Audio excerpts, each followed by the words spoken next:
Peringatan, animasi ini dibuat dengan tujuan sharing pengalaman pribadi sang pengirim cerita. Dimohon untuk menghargai cerita tanpa menyudutkan beberapa pihak. Selamat menikmati.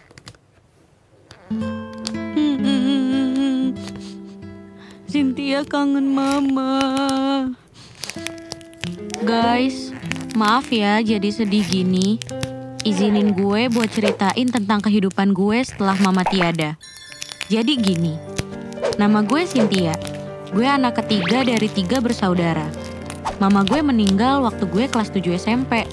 Umur gue waktu itu sekitar 13 tahun. Semenjak mama meninggal, keluarga jadi berantakan. Ayah yang sensian gak bisa ngatur keuangan. Kakak-kakak gue yang berubah dan ada juga yang masuk ke pergaulan bebas. Kalau boleh jujur, gue juga sebenarnya gak beruntung di dalam hal pertemanan. Kayak pas foto bareng-bareng sama temen-temen, tapi temen-temen gue postnya foto yang guanya di crop. Terus juga gak boleh ada di samping mereka. Selalu dimanfaatin baik materi maupun tenaga. Dijauhin karena alasan yang gue sendiri aja gak tahu. Parahnya lagi, gue sampai dibully. Dibilang Kim, Jab, sumpah tuh mulut jahat-jahat banget. By the way, di kelas 7 gue mutusin buat jadi penari jaipong. Karena setiap minggu selalu ada job nari dan dapat uang. Jadi lumayan lah, cukup buat bantu keuangan gue dan buat sekolah gue. Kayak beli baju seragam, tas, buku, atau sepatu. Soalnya nih, gue udah gak dibeliin lagi seragam sama keluarga gue. Singkat cerita, gue udah masuk SMA. Karena SMA ada biaya SPP per bulan, mau gak mau gue minta tolong kakak gue buat bantu bayarin SPP-nya. Tapi kakak gue gak mau. Alhasil gue nunggak uang sekolah sampai berjuta-juta. Capek rasanya, setiap ujian gue harus menghadap ke TU buat minta tolong bantuin biar gue dapet kartu ujian.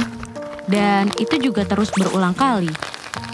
Gak jarang juga gue punya pikiran buat berhenti sekolah dan cari kerja. Seterpuruk itu gue, asli deh. Dan keluarga gue gak ada yang peduli. Waktu mau kelulusan, gue udah niatin kalau gak akan lanjut kuliah. Mau langsung kerja aja. Berusaha realistis karena keterbatasan biaya meskipun dalam hati gue pengen banget masuk kuliah. Tiba-tiba gue dipanggil ke BK. Dan guru BK nyuruh gue buat daftar SNMPTN. Karena gue masuk siswa yang eligible. Gue juga setuju buat ikut daftar karena gak rugi juga kalau gue ikut daftar. Toh sekali seumur hidup. Akhirnya gue pilih 2 kampus negeri di daerah Bandung dan Jakarta. Gue sih gak berekspektasi bakal lolos karena kemampuan gue juga gak sebagus anak-anak lain. Singkat cerita, pengumuman kelulusan SNMPTN pun tiba. Dan alhamdulillahnya gue lolos di kampus negeri yang ada di Bandung. Perasaan gue seneng banget sampai mau nangis gue. Tapi kebahagiaan gue cuma sampai situ. Malamnya gue coba omongin ke keluarga gue kalau gue lolos di PTN, tapi respon mereka nentang habis-habisan. Mereka gak ngizinin gue buat kuliah dengan berbagai alasan. Di situ gue sedih banget dan mikir kayaknya kalau ada mama bakalan support gue. Dan jadi orang pertama yang bakal happy banget anaknya kuliah. Gue ngunci diri di kamar 2 hari tanpa makan dan tanpa minum. Ataupun ke toilet. Saking sedihnya sampai teriak-teriak kayak orang gila. Hari ketiga gue coba nelpon guru BK dan wali kelas. Bilang kalau gue gak akan ambil kesempatan ini. Tapi guru gue nyuruh buat ikut daftar ulang dulu. Karena takut adik kelas gue di backlist dari universitas yang gue tolak ini. Gue coba sholat asar dan berdoa. Ya Allah, kalau emang ini jalannya Cynthia buat kuliah, kasih Cynthia rezeki. Tapi kalau emang bukan rezeki Cynthia, tolong ikhlasin hati aku buat lepasin universitas itu. Ternyata emang rezeki gue buat kuliah. Besoknya gue ditelepon sama pelatih sanggar gue.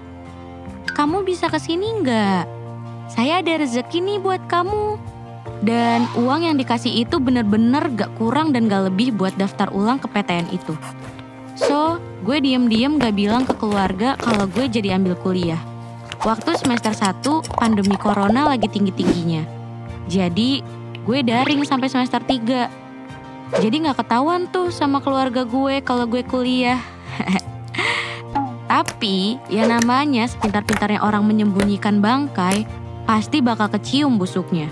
Yap, gue ketahuan kuliah. Dan waktu gue ketahuan, gue dimaki-maki, dibilang beban keluarga, sombong, sok mampu, diremehin gak bakalan sanggup sampai lulus, dibanding-bandingin sama anaknya yang seumuran tapi udah nikah. What? Apa-apaan coba? Parahnya lagi nih, harus ngikutin jejak kakak ipar gue yang lulus SMA langsung kerja. Mana gue dikatain gak akan berkah ilmunya. Apa gak sakit hati? Yang bikin kesel, ada aja tuh temen gue yang ikut ngatain juga. Dia bilang gini, ngapain kamu kuliah ngabis-ngabisin duit aja? Padahal di situ gue gak minta uang sepeser pun ke keluarga gue. 500 perak pun enggak. Tapi kenapa selalu dibilang beban keluarga? Kalau gue minta biayain sih, mereka masih berhak buat bilang gue beban keluarga.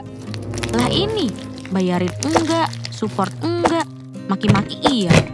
FYI nih, gara-gara gue ketahuan kuliah, gue disuruh kerja di rumah salah satu keluarga jauh gue, mulai dari jam 6 pagi sampai jam 9 malam tanpa dibayar. Mungkin kayak sanksi ya buat gue, karena gue udah berani-beraninya ambil kuliah. Waktu gue izin buat nge-zoom, pemilik rumah langsung bikin status WhatsApp yang isinya ngejelek-jelekin gue soal kuliah. Gue coba sabar, tapi mental gue udah kena self-injury, panic attack, trust issue, takut buat bersosialisasi. Semester 3 akhir, gue mutusin buat ke Bandung dengan modal nekat dan bawa uang cuman pas buat ongkos. Izin ke orang tua juga mepet banget sebelum berangkat ke Bandung. Dan itu pun gak mudah. Di Bandung, gue tinggal sama sahabat gue. Kebetulan gue sama dia tuh satu SMP, SMA, dan sekarang satu universitas. Meskipun beda fakultas. Semuanya gue lewatin dengan serba pas-pasan. Kadang makan pakai nasi doang, kadang makan sehari sekali. Ya, coba bertahan hidup lah di sana. Gue nari Sabtu Minggu buat nyambung hidup. Sampai akhirnya sekarang gue udah ada di semester 6. Insya Allah tahun depan lulus. Minta doanya ya teman-teman, semoga dilancarin sampai lulus nanti. Dan semoga cepat dapat kerjaan juga. Kalau ditanya uangnya dari mana? Sehari-hari gimana? Buat makan gimana? Sampai sekarang aja gue masih bingung semua uang itu dari mana. Karena hidup ngerantau tuh gak cukup 100-200 ribu per bulan.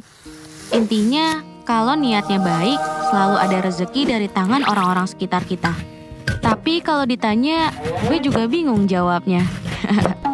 Ya, soalnya tiap ada kebutuhan yang habis atau harus dibayar, alhamdulillah selalu ada rezekinya. Pesannya, jangan takut buat nuntut ilmu. Jangan insecure sama ekonomi kita karena setiap anak punya jalan dan rezekinya masing-masing. Asalkan niat kita baik, rezeki bakalan selalu mengikuti langkah kita. Jangan takut juga, sekarang banyak beasiswa yang bisa bantu kita buat pendidikan. Niat gue cerita buat ngasih tahu orang-orang yang mungkin senasib sama gue. Atau masih insecure sama ekonominya, biar lebih percaya diri dan yakin kalau Allah itu pasti bantu umatnya. So, sekian cerita dari gue. Jangan lupa subscribe channel Gue Punya Cerita. Dadah!